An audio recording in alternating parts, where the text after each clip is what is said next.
ರಾಜ್ಯ ಕಾಂಗ್ರೆಸ್ನಲ್ಲಿ ಸಿಎಂ ಬದಲಾವಣೆ ಚರ್ಚೆ ತಾರಕಕ್ಕೇರಿದ್ದು ಡಿಸಿಎಂ ಡಿಕೆ ಶಿವಕುಮಾರ್ ಸಿಎಂ ಆಗಬೇಕು ಅಂತ ಅವರ ಅಭಿಮಾನಿಗಳು ದೇವರ ಮೊರೆ ಹೋಗಿದ್ದಾರೆ.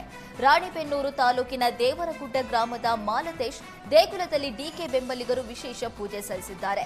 ಇದೇ ವೇಳೆ ಡಿಕೆ ಶಿವಕುಮಾರ್ ಮುಖ್ಯಮಂತ್ರಿ ಆಗಲಿ ಅಂತ ಗೊರವಯ್ಯ ವೇಷ ಹಾಕಿ ಚಾಟಿ ಸೇವೆ ಸಲ್ಲಿಸಿದ್ದಾರೆ.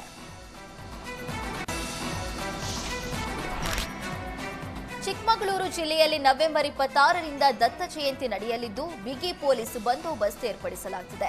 ಹೀಗಾಗಿ ಚಿಕ್ಕಮಗಳೂರಿಗೆ ಪೊಲೀಸ್ ಮಹಾನಿರ್ದೇಶಕ ಸಲೀಂ ಭೇಟಿ ನೀಡಿ ಬಂದೋಬಸ್ತ್ ಕುರಿತು ಚಿಕ್ಕಮಗಳೂರು ಎಸ್ಪಿ ಜೊತೆ ಚರ್ಚೆ ನಡೆಸಿದ್ದಾರೆ. ನವೆಂಬರ್ 26ರಿಂದ ಡಿಸೆಂಬರ್ 4ರವರೆಗೆ 9 ದಿನಗಳ ಕಾಲ ದತ್ತ ಜಯಂತಿ ಆಚರಣೆ ನಡೆಯಲಿದ್ದು ಚಿಕ್ಕಮಗಳೂರು ಜಿಲ್ಲೆ ಸೂಕ್ಷ್ಮ ಅತಿಸೂಕ್ಷ್ಮ ಪ್ರದೇಶಗಳಲ್ಲಿ ಕಟ್ಟೆಚ್ಚರ ವಹಿಸಲಾಗಿದೆ. ಮಂಡ್ಯದಲ್ಲಿ ಗಣೇಶೋತ್ಸವ ಕಾರ್ಯಕ್ರಮ ರಾಜಕೀಯ ಜಟಾಪಟಿಗೆ ವೇದಿಕೆ ಆಗ್ತಾ ಇದೆ. ಇತ್ತೀಚೆಗೆ ಮದ್ದೂರಿನಲ್ಲಿ ಗಣೇಶ ವಿಸರ್ಜನೆ ವೇಳೆ ಕಲ್ಲು ತೂರಾಟವಾಗಿ ಬಳಿಕ ಹಿಂದೂ ಸಂಘಟನೆಗಳಿಂದ ಸಾಮೂಹಿಕವಾಗಿ ಗಣೇಶ ವಿಸರ್ಜನೆ ಮಾಡಲಾಗಿತ್ತು. ಈ ವೇಳೆ ಗಣೇಶೋತ್ಸವದಲ್ಲಿ ಭಾಗಿಯಾಗಿ ಶಾಸಕ ಯತ್ನಾಳ್ ಭಾಗಿಯಾಗಿ ಅಬ್ಬರಿಸಿದ್ರು. ಇತ್ತೀಚೆಗೆ ನಡೆದ ಕೆರಗೋಡು ಗಣೇಶೋತ್ಸವದಲ್ಲೂ ಯತ್ನಾಳ್ ಭಾಗಿಯಾಗಿದ್ರು. ಇದೀಗ ಅದೇ ಕೆರಕೋಡಿನಲ್ಲಿ ಕಾಂಗ್ರೆಸ್ ನಾಯಕರು ಗಣೇಶೋತ್ಸವ ನಡೆಸುತ್ತಿದ್ದಾರೆ.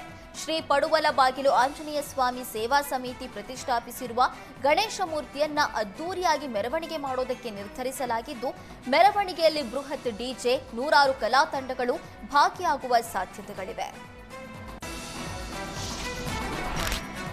ರಾಮಾಯಣ, ಮಹಾಭಾರತ ಹಾಗೂ ಭಗವದ್ಗೀತೆ ಬಗ್ಗೆ ಅವಹೇಳನಕಾರಿ ನಟನೆ ಆರೋಪದಡಿ ಖಾಸಗಿ ವಾಹಿನಿಯಲ್ಲಿ ಪ್ರಸಾರವಾಗುವ ಕಾಮಿಡಿ ಶೋ ವಿರುದ್ಧ ದೂರು ದಾಖಲಾಗಿದೆ.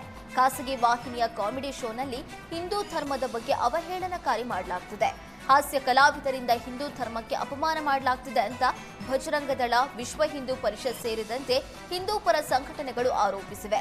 ಇದನ್ನು ಖಂಡಿಸಿ ಹುಬ್ಬಳ್ಳಿಯ ಉಪನಗರ ಪೊಲೀಸ್ ಠಾಣೆ ಎದುರು ಪ್ರತಿಭಟನೆ ನಡೆಸಿದ್ದಲ್ಲದೆ ವಾಹಿನಿ ಹಾಗೂ ಹಾಸ್ಯ ಕಲಾವಿದರ ಮೇಲೆ ಸೂಕ್ತ ಕ್ರಮಕ್ಕೆ ಆಗ್ರಹಿಸಿದ್ದಾರೆ.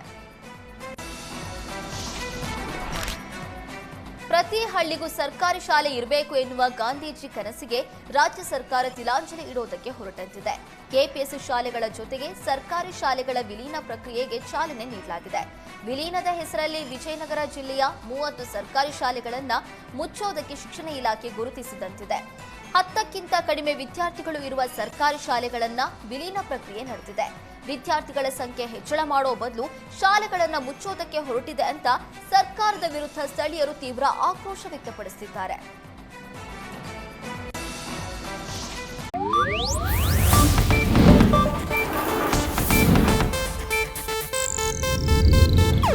ಇದು ಏಷ್ಯಾನೆಟ್ ನ್ಯೂಸ್ ನೆಟ್ವರ್ಕ್ ಪ್ರಸ್ತುತಿ.